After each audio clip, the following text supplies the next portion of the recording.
we'll see.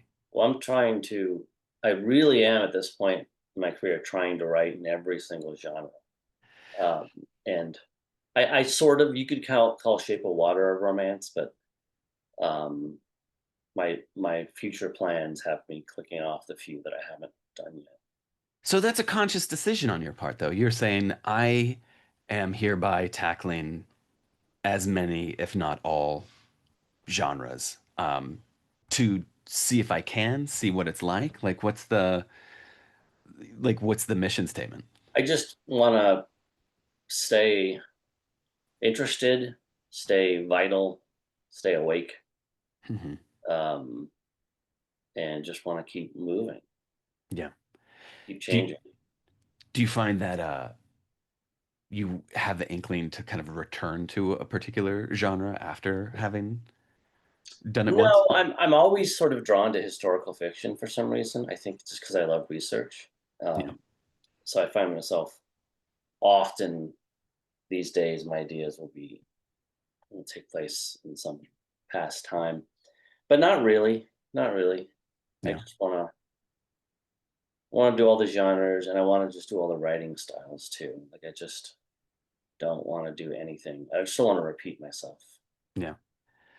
I know we're vamping, but this is really interesting, and I feel like we should just that this should be a part of the actual um, podcast because it's it's not everybody who gets the opportunity to kind of like dabble or say like like I want to like have you like westerns? Is that something Oh that yeah, I've yeah got a western coming up. Yeah. really Mhm. is there one genre that gives you pause like it's like oh God am I Yeah. gonna Yep. yeah There's what one genre I think that would be the most challenging for me, and that's kind of lightly comedic. really I my book Blood Sugar is really funny. So I think that's but I don't think you'd call it comedy, yeah. but it is pretty funny. But aside from that, I have dearth of funny stuff in my book. So I think probably the last thing I'll attempt, and the one that feel like I would be the worst at, is comedy. 'Cause I'm a fairly serious dude, and I don't my I writing mean, doesn't tend to be funny. you have a dry sense of humor. I mean, I think it's Oh, I didn't there, say I don't right? have a sense of humor. Just said I'm kind of serious. And I'm very, um like, I'm very, and I know everyone would probably say this and feel this, but I am very, very serious about writing. Like, I mhm. am deathly serious. Uh, so what I need to do is like somehow chill out a little bit and be like, hey, you can be serious and you can still have fun on the page. I mean, and that's even kind of a um, statement because I have a ball writing. Yeah. Like, are we live by the way? Are we? Oh, Oh, we're totally live. This okay. is recording, but I give folks at least the first 5 minutes to come in and then we kind of launch in. Okay. Okay. That's But with your permission, I almost feel like everything you've said thus far is like extremely compelling. So unless you want it struck from the record, I want to I I don't just care. want to No, keep it. it's all fine. The editors will be like, what are we how are we supposed to sculpt this one? But we'll leave that up to we'll fix it in post. Um, but you being a very serious writer, I mean like the notion of like having fun as the writer is there, you know, I guess like I'm just really curious and I there's a half form question here, but it's like that idea of like, you know, being serious about writing and but then giving yourself the permission to have fun. Like is that two separate things or do they kind of like No, I no. mean, I think they're probably. I mean, for me, they're the same thing. Hmm. Like the whole reason I'm bouncing around genres and writing styles and formats and all that is that I want to um, be fresh and new for the reader, and Hmm. it's fresh and new for me. And um, it's every time I write a book, I try to make it so that I have to relearn how to write a book. Yeah. And I didn't do that for the first like 10 books. Like you're getting your feet under you. You're sort of figuring out what you're doing, but you know these days it's very purposeful. I want to mess up. Can I swear in this podcast? Oh yeah, Yeah. have I at it. want to. I want to mess up shit and make it really difficult for me, and so I'll impose all sorts of new problems. All I basically do before I start writing is throw down a whole bunch of hurdles that make it impossible for me to do what I normally do. And like Angel Down is the easiest example of that. You know, Yeah, it's like if you're writing a whole book in one sentence, then you literally can't write how you normally write. yeah, It's yeah, forcing you into new spaces. And that is just really, really fun for me. yeah. Uh, I don't the feeling of comfortably writing something is like death to me. Like I could never write book 7 in a series. Like it Yeah. would just murder me. But that idea of kind of creating these self-imposed obstructions, writing in of itself is challenging. So to kind of say, this one I'm going to write with one hand behind my back, or Yep. this one I'm going Yep. to close my eyes, or this one I'm going to only write in, iambic pentameter. Like what, Mm. whatever the obstructions are, do you at some point say to yourself, I don't need these obstructions. I don't need these. Like, are they there to kind of get you started, but then at a certain point you just go on without them? Well, yeah. I mean, no matter what the change is, ideally at some point you sort of master it. Yeah, Otherwise, the book's going to be a disaster. So yeah, whatever the change is, it's a challenge for a while, and yeah, usually the beginning is quite rough. Um, but like Angel Down didn't used to be one sentence; it used to be all sorts of sentences. And then like I just wasn't happy with it, and I wasn't happy with it, and then you know, 30 seconds after trying the one sentence idea, I was like, oh, this is it. okay. This feels extremely freeing and exciting. Yeah, That's what I'm looking for. That's when I know, okay, I've got something that will be exciting for me to write. yeah, And same thing with changing genres. It's a new things are just exciting, and that will yeah, transfer to the reader ideally. yeah. I mean, okay, there's no vamping at this point. This is all just conversation and questions that I've been dying to ask you. So I'm gonna do a proper introduction. Okay. I'm gonna skip the prelude because this is just more fun. Um, Folks, thank you for tuning in.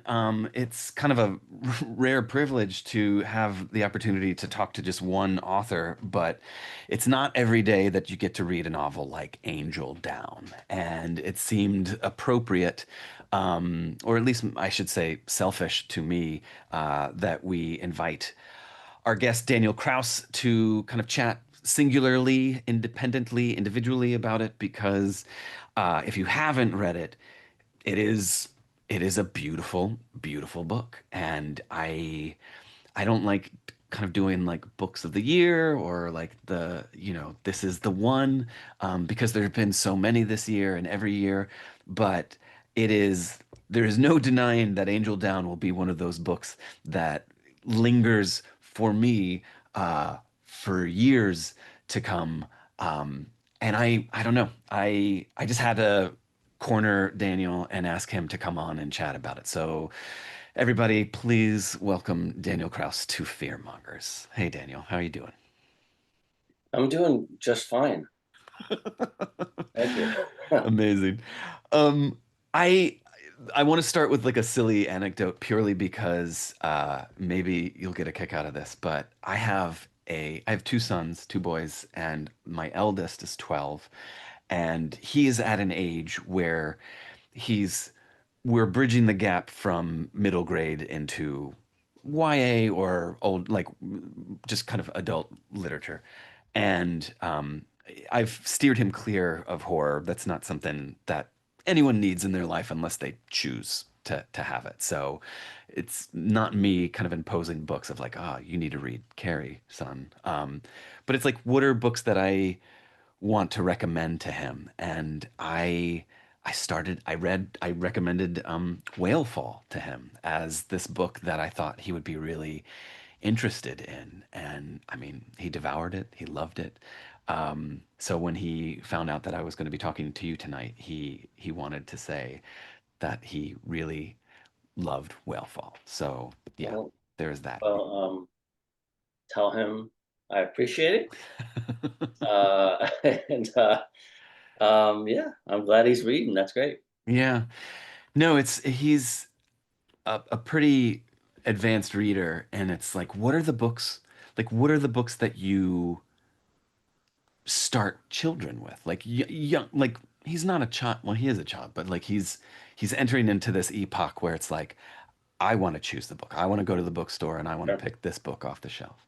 Um, do you remember which books you were reading when you were 12? Like when you were at that kind of, 12, I was definitely reading Stephen King. yeah, Um, Clive Barker was yeah, very big when I was 12.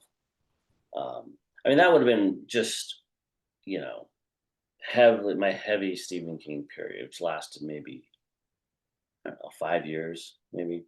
yeah. Um, Do you remember which one was your first? I think I read Cujo first because it was short. Hmm. I think I might have read that in like fifth or sixth grade, um, and the I think I chose it from the size. I had probably seen movies and thought it would be of Yeah, interest. Um, but growing up in a really small town like I did, there weren't a lot of options. Like there was a store. That was back in the days where like grocery stores would sell books. They had yeah, paperback aisles, but there weren't many options, and the library was pretty small too. So uh, there were no discovery tools. It was just yeah. sort of like I think that's part of the reason why everyone read Stephen King because we didn't know how to find anyone else. Hmm. Like we know who he was, so we plowed through his books. Yeah, But there was no means to figure out to learn anything about if you like this, you might like this, or here's something completely different. yeah. Particularly in the adult stacks, there's no one helping really. Now my son has the ability to kind of look back to your back catalog, which is pretty expansive. So maybe it'll be Rotters next. We'll see. Oh, that'd be a good one. 12 year Yeah, old, perfect. Yeah. yeah. But it is curious. Talking specifically about Whalefall, I wanna kind of map something out with you, and it's the time between or from Whalefall to Angel Down. And I guess it's that kind of idea of like you've been working on, and I'm assuming, and you can correct me if I'm wrong, but like that you wrote Whalefall, and then there's this moment of what's next, and that Mhm. moment is I am going to write Angel Down. Is that correct? Kind of. Yeah. Like there were some books between, but there were books that were already in progress. There was Pay the Piper came between the two, which was a Mm. collaboration with George Romero. But that had been something that I've been working on for years, and so Yeah. um, it wasn't like I wrote that between them. It was sort of that it came out between them, but Yeah. it was a different process. And I think I had maybe a kid's book come out in there too. But yeah, as far as like the first major new thing, yeah, definitely went from Whalefall to Angel Down. Um, Which, I mean, I feel like there's something to be said about the kind of 1-2 of these two books, kind of in the chronology of your writing, like the two of them kind of nestling up next to each other or being close to one another. Um, I feel like, Whalefall was a kind of benchmark book for you. It you know, we're still talking about it. mhm. And I think, what is the moment where you say to yourself, like, okay, I've I've reached this moment in my life, my career. I've had this kind of benchmark book. What's next? Oh, I'm gonna do this.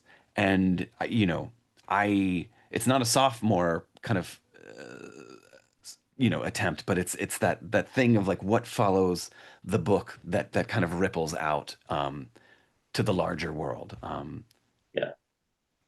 No, that wasn't a thought or concern really. Yeah, I definitely wasn't thinking about.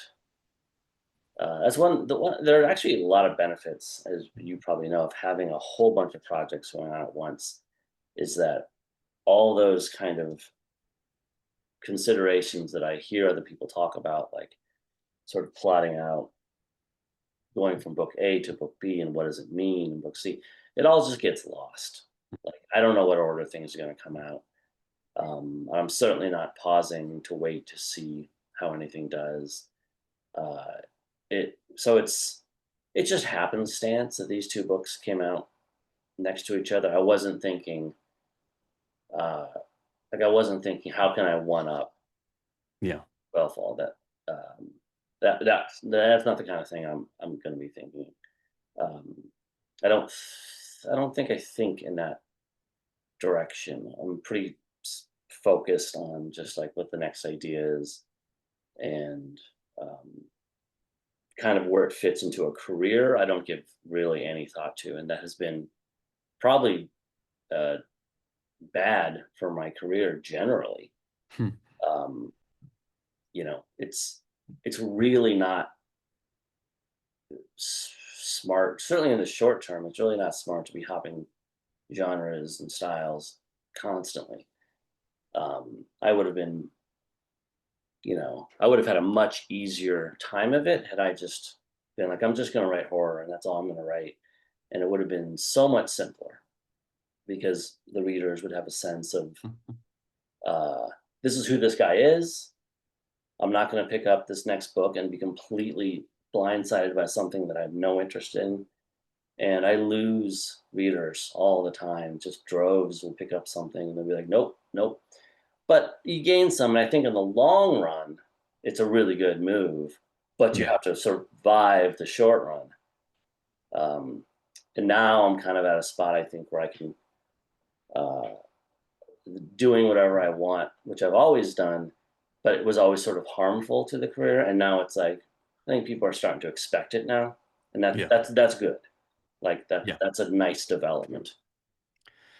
I mean, it's something that you were kind of talking about earlier, but that idea of like pivoting, like, that you shift from kind of one genre to the next, and that kind of keeps you agile, keeps the reader kind of like on their feet.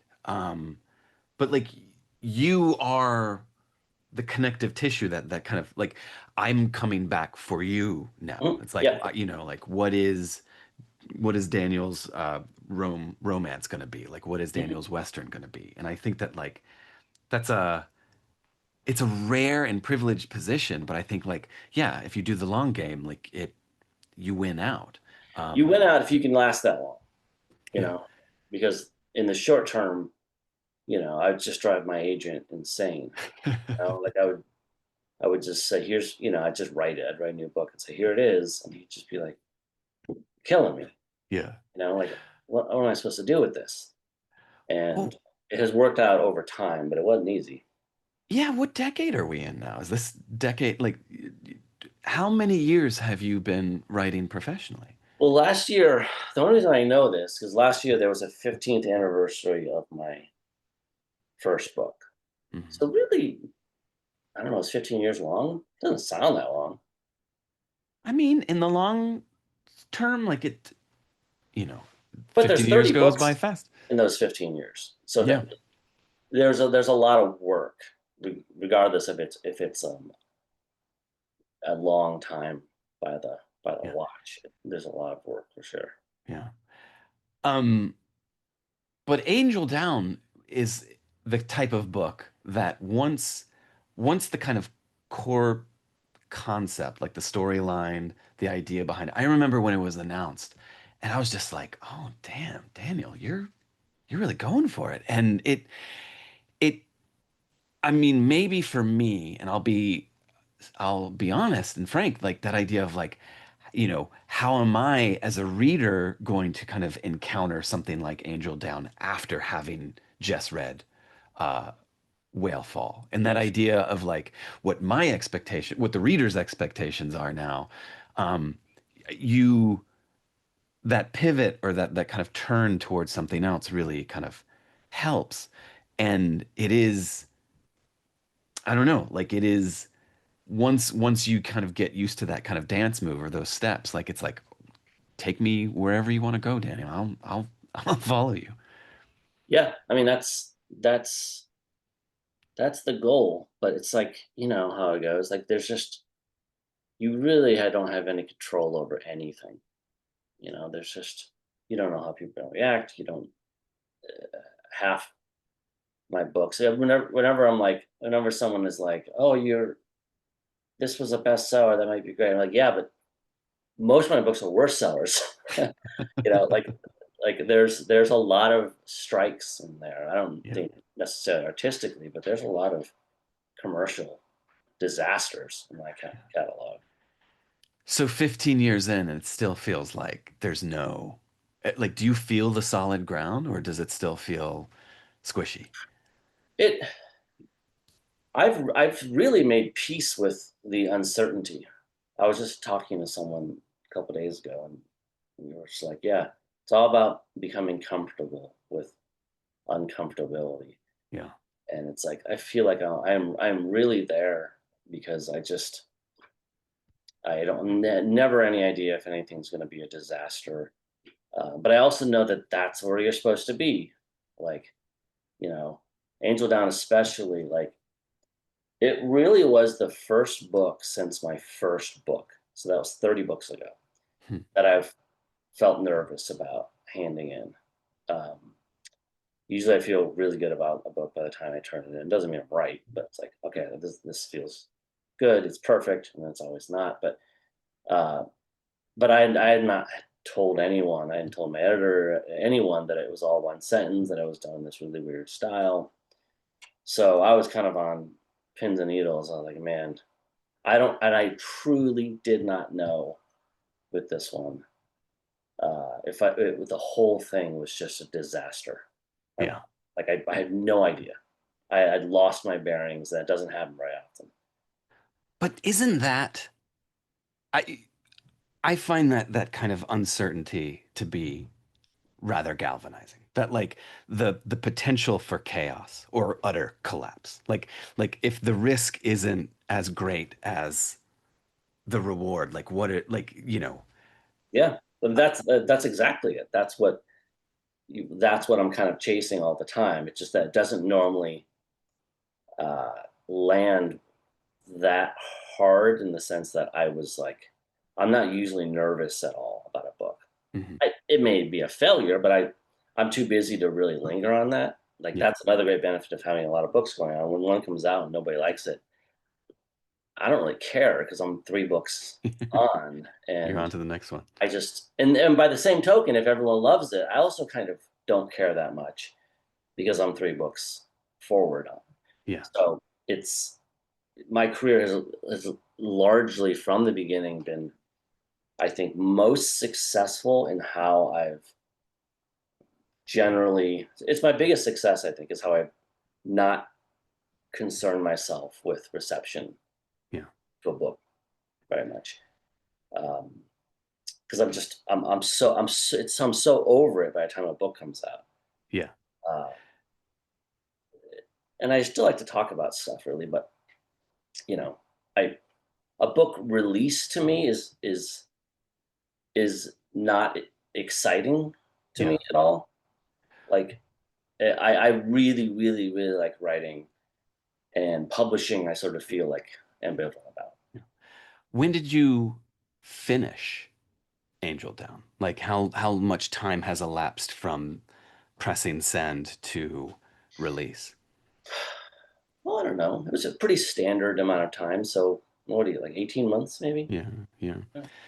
Um, I think we should, for the uninitiated, kind of do a bit of a synopsis. Like, can you tell us what Angel Down is about? Well, I can try. I don't think I've ever done it yet out loud, but it's a Exclusive, ladies and gentlemen. yes. Here we go. I'll bumble through it.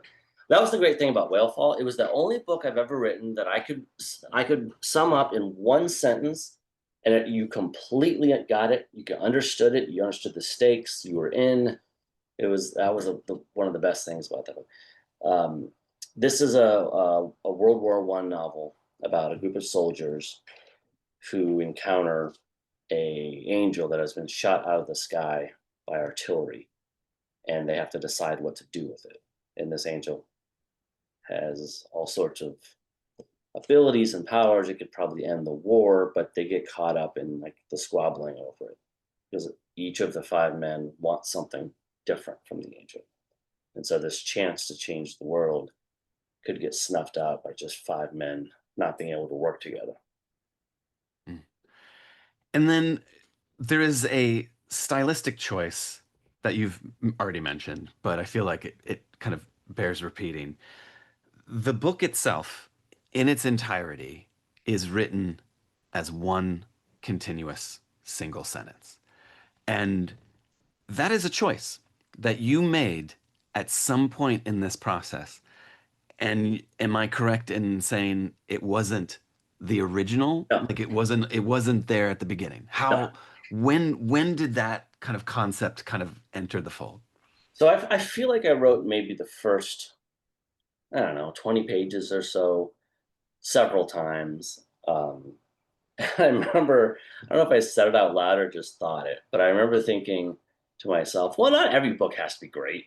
Like this is fine. It's interesting, I guess. But I wasn't happy with it. There was something that just, again, it had a feeling of this feels like something I would write, and I didn't like that. Hmm. Uh, I think starting with my 11th book, maybe there's a point. I don't remember what number it was, but there was a point in my career where I wrote a book that won't go mentioned that felt like that was the first time I felt like that's a Dan Kraus book, and I hated it. Ah, I hated that I had written something that felt like a me book, which ridiculously is what everyone wants from writers. yeah. They want the same, not the exact same thing, but they sort of want what's what the publishing world would have loved me to write Rotters forever, just books like Rotters. That's it. That's it. That's it. But anyway, so I came upon this. I was sort of ruminating on this book and really thinking a lot about it and being unhappy about it. And I was just thinking about what's the book about? What's sort of the organizing metaphors here? And it was my thought, based on my research, that World War One was the advent of mechanized slaughter, mechanized death. This was now we suddenly have planes, we have machine guns. It's mostly machine guns, really, at this stage.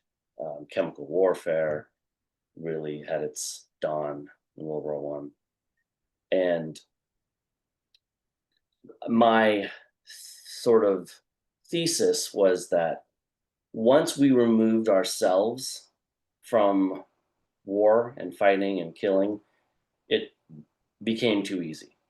It's like taken to its end extreme, it's drones and AI warfare, where it's like you just push a button like you're playing a video game and you sleep fine at night because Mhm. it doesn't matter who you killed. And this was the beginning of all that. And my thesis was that once World War One began, the the sort of straight line of violence be bent and became a wheel, and it Mhm. just never stopped. And it's sort of self-perpetuating now. Like we can't stop killing because we've trained these machines to essentially do it and to make us part of the machines. Um, and then I thought, well, if the whole thing's a wheel that can't stop, what if I wrote the book like a wheel? What if I wrote a sentence that just kept turning? And even when it got to the end of the book, it turned around to the beginning of the book again and just became this endless cycle that in theory never ended. So that was the thought one day. Um, and then it just immediately worked once I started writing it. So what changed? I mean, beyond like not liking it to liking it, like I have to imagine whatever that click, whatever the rhythm of the book became for you, like what in your mind did kind of taking on this task of writing in one sentence, like how did it change for you? Well, I mean, the story was is a good question because the story was always the same. Yeah. Like I more or less knew the whole story, and regardless of how many sentences still in the book, the story was going to be the same story. Um, but I'm really story is very much a secondary interest of mine when I'm writing or reading. Like all I really care about are sentences, and Mm. and again the that's not what most people care about. Most people want a great story, and I get it. I get it. I want a great story too, but my interest is in sentences. I want to be. It's nice to be surprised by a story or a plot. What I want to be surprised by is the next word in a sentence, I and the next paragraph, and it's really the next word in a sentence. I don't want to know how a sentence is going to end. Like that's extremely dull to me. Um, so yeah, it's like I mean, you can get absurd with this. Like what's his name, Nicholson Baker, right? Like he would write Uh-huh. those books that were like the whole book was set upon one escalator ride up to the first floor of a mall to the second floor, and that's the whole book. Yeah. So he was like for a while in the zeitgeist of sort of or leading the way of these kind of novels that were these micro focused novels, and I read those too, and those were interesting to me too. I don't find the sentences in those actually all that interesting. It's the problem. Yeah. Let's But yeah, I don't. walk through Dublin for a night and just see what we see. Yeah, Um, exactly. So that's what that's all I'm really after. And so once I started writing in this one sentence way, I was kind of like, oh wow, I don't know what's going to come out of my fingers here because I can't stop. The sentence doesn't stop. So it was this tumbling, falling over myself constantly, and it was chaotic and strange, and it was like I was stumbling down a dark hallway because all the paths that you normally route because you know how sentences work and paragraphs work and chapters work were suddenly there's like the compound had been bombed, and like there were no hallways anymore, and it was just sort of like I'm like careening through the rubble, and it was really exciting. yeah. Um, it was one of it definitely is up there among the top 2 or 3 writing experiences I've ever had. Like, it was just so much fun. I never knew what the hell was gonna happen every day. Well, how do you do it? Like, how do you work on one sentence? Like, you have your day today. You're going to sit down at your desk. You're going to write, and then at a certain point, you have to stop. So the sentence is a fragment ultimately at Yeah, that point. So you're how do you pick up the next day? Like, how do you like what is the process behind constructing something that won't end, but you have like you're only human. yeah, Like you have to like take a yeah. break, breathe. Yeah, it's weird, but it's less weird than it sounds. Like, um, it's sort of like if you're telling a story to someone and you get interrupted by the waiter coming over, and it's like you have to sort of figure out where you were, and so you have to say, "What was I talking about?" Oh yeah, yeah, yeah. Here we go. Yeah. So there was a little backtracking every day to pick up the rhythm and where I was, but not. I always do that though when I start in the morning. I go back a couple pages and kind of Yeah. that's the runway to the new stuff. Did Uh, did it create a rhythm? Like did you oh have a yeah, certain momentum that you've the whole thing is rhythm. Unlike Mm. anything, like you were saying, I am content. I don't know. I really don't know what the fuck that is, and wouldn't know it if I accidentally wrote it. But it felt like something like that. Like it Yeah. was. This thing is so rhythmic. I haven't heard any snippets of the audiobook yet, but I Oh bet my it's God. really good because there's something about this stuff. The only time I've read it out loud was I was at a reading event, which, as you know, I don't do very often, but I did, and I was supposed to read from Whalefall, and I was sitting back there talking to someone, telling them about Angel Down, and he was like, "You know what? You should read from that." And it was an in progress book, and so I got up there and I said, "You know what?" I was like, while I was walking up to the podium, I was like, "You know what? Let me bring this up on my phone," and I read the first few pages, um, and it was like kinetic. Yeah. Like I don't particularly like to read aloud, but man, it was like I was a musician or something. Suddenly I was like there was a rhythm and a bounce to it, which I had Yeah. felt when I was writing it, but now I was experiencing it. And that was exciting too. It's like, what is this weird pulsating life in this thing Yeah. that I've never experienced in a book that I've written before? And yet that is imbued into the text itself, that you don't have to ever read it out loud. That pulse, that rhythm, I feel as if when I was reading it to myself, I felt it. Like it's something that is ingrained into the page, into the actual words, that I feel as if once you click into it, and there is that moment of resistance of like, it's like, Yep. oh my God, this has started. It Yep. starts before the book begins, and like Yep. it is just you entering into the fray. Like you're now on the wheel. Um, but once you get on that wheel, like it's a Yeah. ride. It's like waking up and finding that you're rolling down a hill. It's like that's this the first couple of pages of this book are like, what's happening? Yeah, Like I woke up and I'm rolling down this hill. I don't know the rules. But totally yeah, it was exciting. discombobulating. Yeah, It's like being in a car or a vehicle of some sort. It's like you know, you can hear the tires on the pavement, right? It's boom, boom, boom, boom, boom, boom, and there's this beat to it. And then sometimes you go faster and it's boom, boom, boom, boom, boom, boom, and sometimes you're going on an exit and you slow down. But there's always a rhythm yeah, that is really, really present in this thing because you have to write that way to make the long sentence work. yeah. All right. We know Daniel's feelings about readings. Um, I knew this going into tonight, and I still crassly asked him to read from the book. And unless something's changed, he's agreed. And it's something I wanted to kind of be analytical about this because all I don't need pages. I just wanted one clump, one phrase, Yep. one segment, one kind of like vertebrae from the spinal column of this book. Because I feel as if for me, the value of hearing just a snippet of it ultimately kind of allows us to kind of like observe on a kind of like a cellular level this sentence.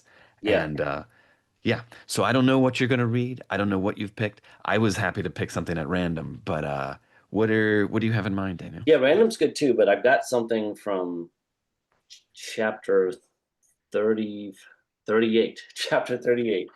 And I'll be like maybe a page and a half here, so I'll keep it real short.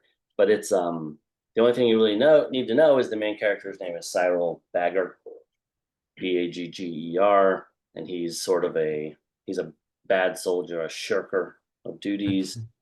As always, managed to stay out of fighting by sort of like gambling and um, kind of hoodwinking the other soldiers, so they have to do the fighting for him.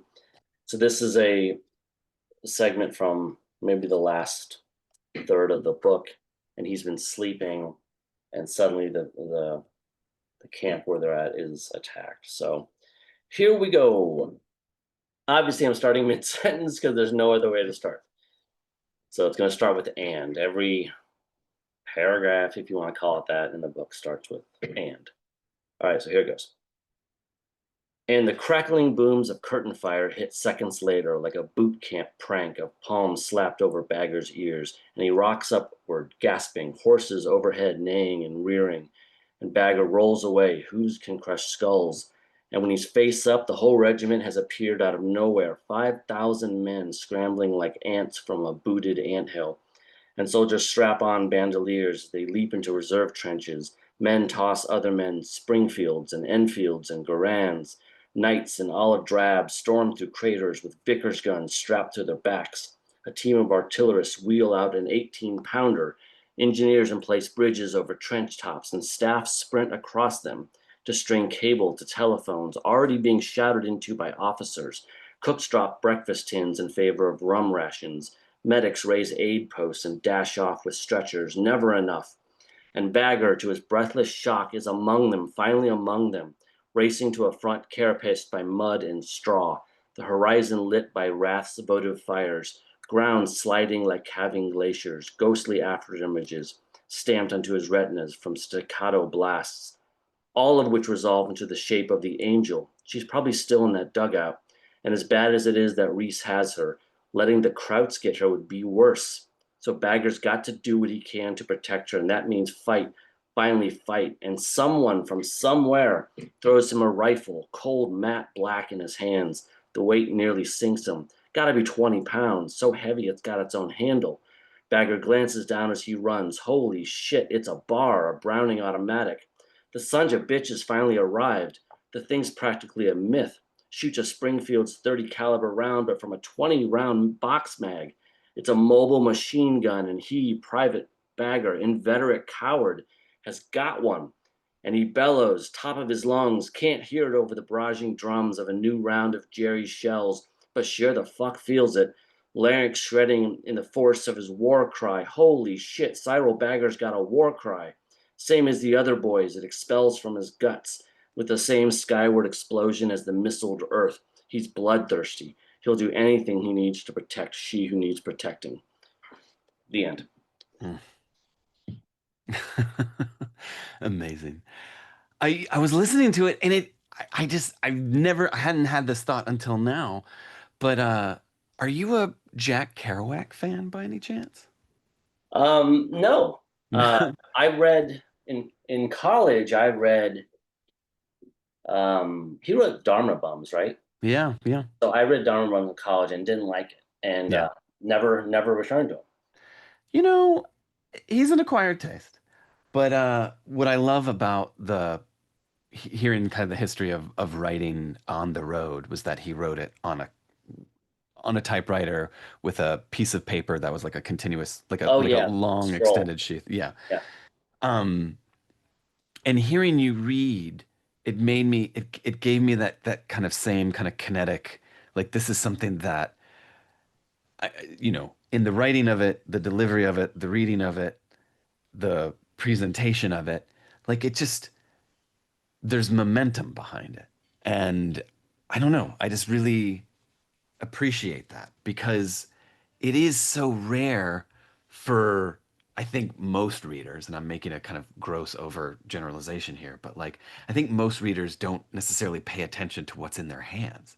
They're like reading something Hmm. and they're imbibing it, but like the kind of like taking a moment to kind of like look at the words or look at the kind of shape of it or the Oh yeah, like I really believe in that. I feel like, and I spent a decade as a book reviewer. I felt like I could open a book like and look at a two-page spread and kind of blur my eyes, and I wouldn't have to be able to read a single word, and I could know a lot about the writer hmm, just by looking at the paragraphs, the lengths of the words, the regularity or irregularity of the paragraph breaks.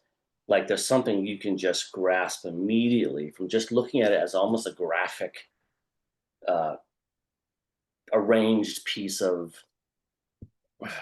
art, or just like the paragraphs like being arranged in a certain way. yeah.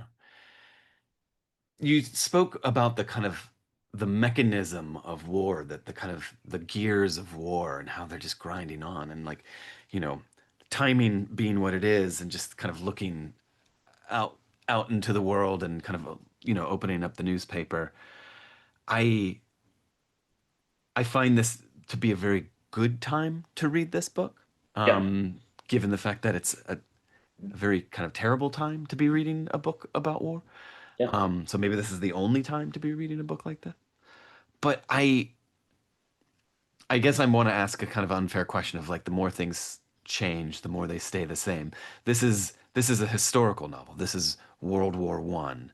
So in your kind of devising of something historical, did contemporary culture kind of did where we are now ever come into the fold as you were yeah. writing? Of course, there's a you've read the book, so you may or may not remember. There's a section pretty close to the end that's sort of like the big flight of fancy of the book, the Yeah. big the big sort of the big scene in a way that does something even different for this book. And in that scene, You know, if you read carefully, it's jumping through the decades. It's talking about all the wars since World War One. And I remember someone saying to me early on uh, about, actually, I think I know who, but they will go unnamed, um, kind of saying that, you know, uh, this is a war book. We're not really engaged in any kind of wars right now. Um, Hopefully this will land for people. And I was kind of like, look, the whole premise of this book is that we will be in a war soon. Like we will always be in a war soon. And guess what? We're in a war. Yeah.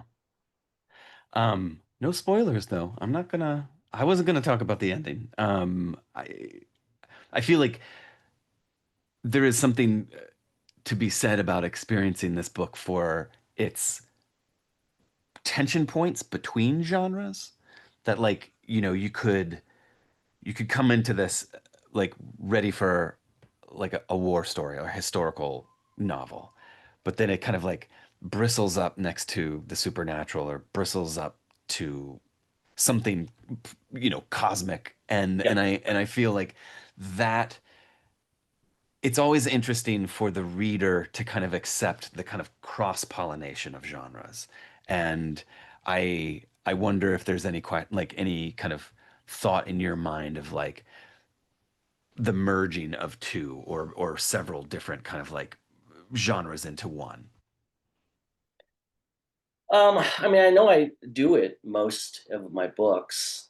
Um, and again, it's not really something I'm thinking about. I'm not thinking about, I could combine science fiction with a Western. What It's not like a Reese's peanut butter cup type thing where I'm just taking the chocolate and peanut butter, mixing them up. That's not how it works. Usually my ideas, which sometimes germinate for decades before I write them, are usually one idea that's just standing there alone. And then years and years go by. And then finally I have a second idea. And that Hmm. second idea strikes it. And there's like a spark. And it's like, okay, those are the two ideas. And now we have a book. And I think sometimes those two ideas are from different, what we would call two different genres. And Mhm. they're sort of sparking. Have you ever tried to write the book that was just one idea before having the other kind of tension point to kind of make that spark? Boy, I'm turning around because I'm looking at my bookshelf. I don't know. I mean, I think the first thing that pops to mind is maybe The Living Dead, which was the big George Romero novel that he didn't finish before he died. Like, like that's an example of like, okay, this is a thing that exists. Hmm. Like he invented the concept of the modern zombie. He was writing a zombie book that is its own thing, that is a previously existing genre, and I'm going to come in and I'm going to bring some life to it, but I'm not crossing it really with anything else. Yeah. It's sort of like, you know, it it wasn't an assignment, but has elements of like an assignment. Yeah. Yeah, where it's like do this thing. But years can go by, years before you find that spark or that thing, that Oh other yeah. idea. So how long were you holding on to Angel Down? How long was it when it was Um, just like a World War One story? Not that long. A few years Hmm. maybe. Like I knew that, you know, war. There's an angel and it falls in the barbed wire. There's something interesting there. I wonder what the army would do with that angel. And then I just, thought about it for a few years. But I've had books that germinated for 20 years. Hmm. Like two or three of my books come from ideas I had as a little kid.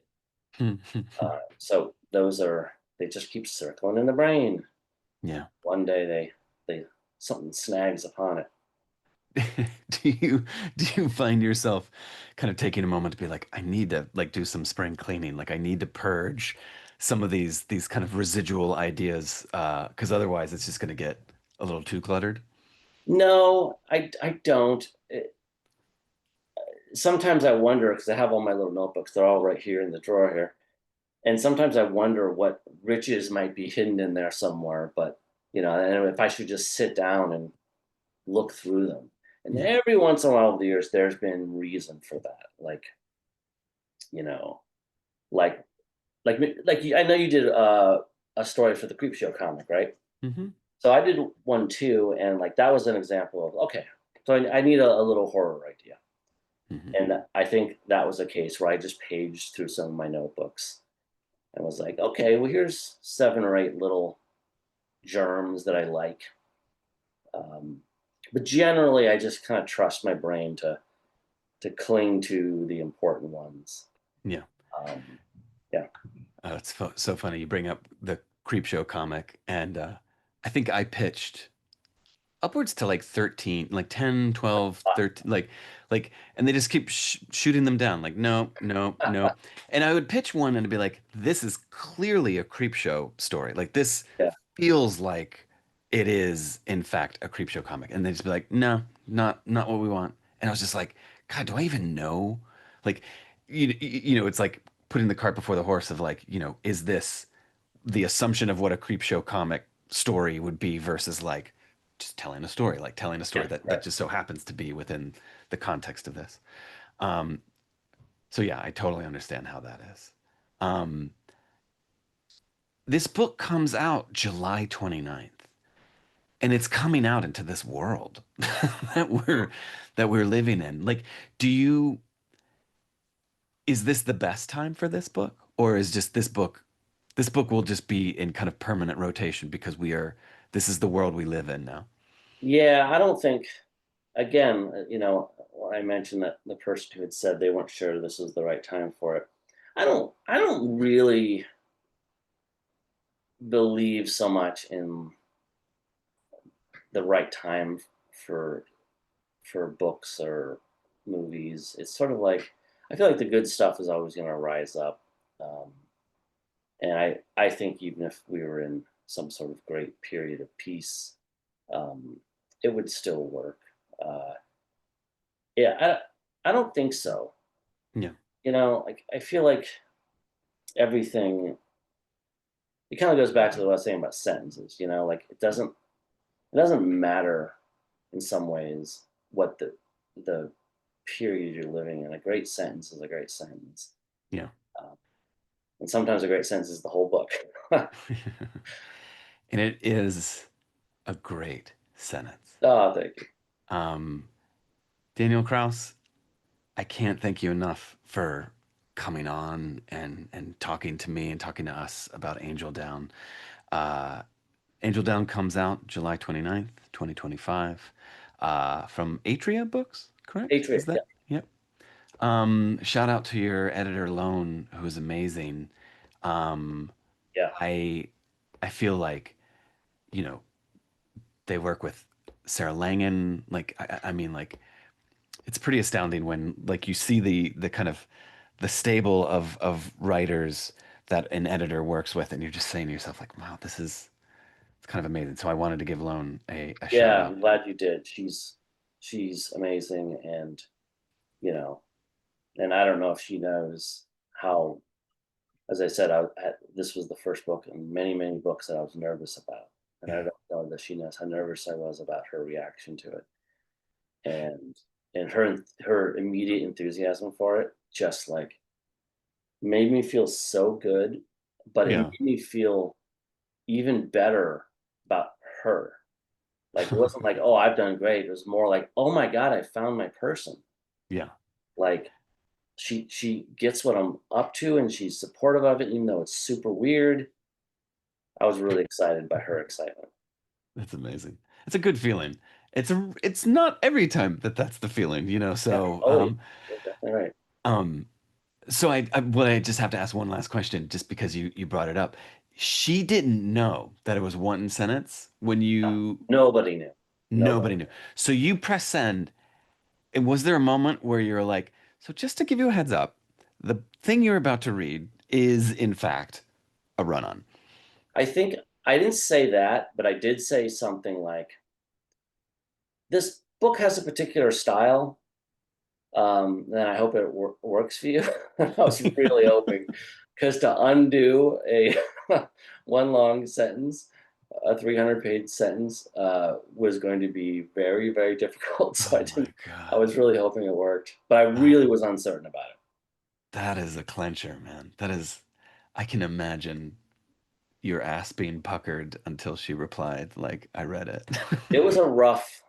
It was a rough few weeks, you Really? know. But again, I'll say this again, like the fourth time, like that's the benefit of having a lot of projects. Like Yeah. I don't have that much time to think about it. Yeah. I was Distract on. yourself. I was on to when I finish a book. Like I don't even take the rest of the day off. I get to work on the next thing, and that's just the way it makes sense to my Yeah. brain. Daniel Kraus, master pivoter, master craftsman. Um, everybody, please. I've been really fortunate to have some amazing guests on this show. This book, Angel Down, is it's profound. I don't want to build up the hype too much, but I can't recommend it enough. So please pick it up on July 29th when it comes out, wherever books are sold. Thank you very much, Daniel, for joining us tonight. Clay, you're a good egg. Thank Oh, you. try to. I try. This has been Fearmongers. We'll see you soon, everybody. Take care. Bye.